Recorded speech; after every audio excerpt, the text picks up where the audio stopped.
Now, one of the questions that you may have is when you decide to start to organize is which place do I decide to organize first? I'm not talking about a general area. I'm talking about a specific place, like one part of your bedroom or living room or whatever. I'm going to tell you how to do that right now. Now, the first thing you want to do is pick a general area where you want to organize your living room, bedroom, wherever. You do have to pick that before you start finding a specific place. One of the things you need to take into consideration is the size of that area.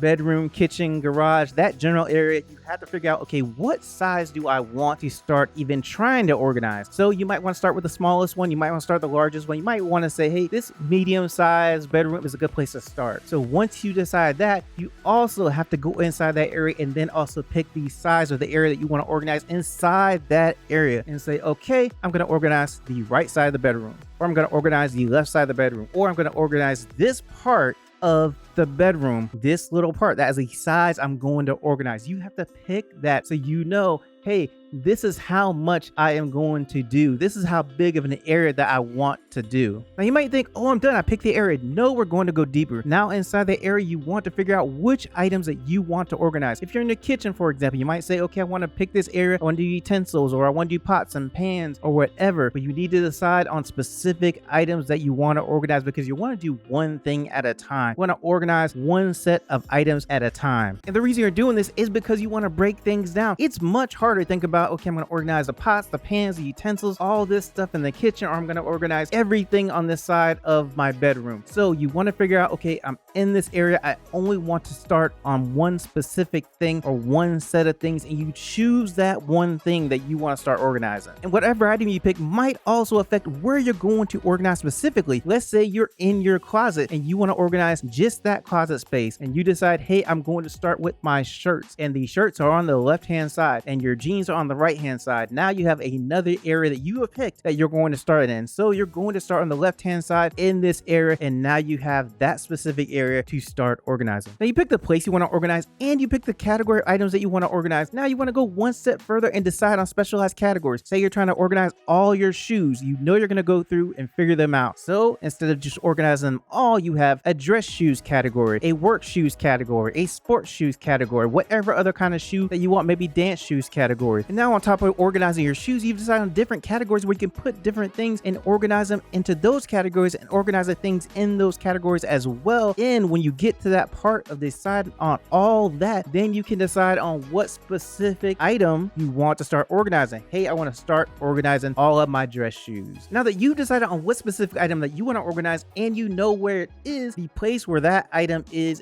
where you start to organize. You have decided through this whole process, I'm going to start organizing this item, and so that's in this area, and that is where you begin. And that's only one side of this. If you want to be really successful at it and make it easier, I have another video that goes over how to make sure all your items are in the areas that you're going to find to organize, and you can watch that video right here.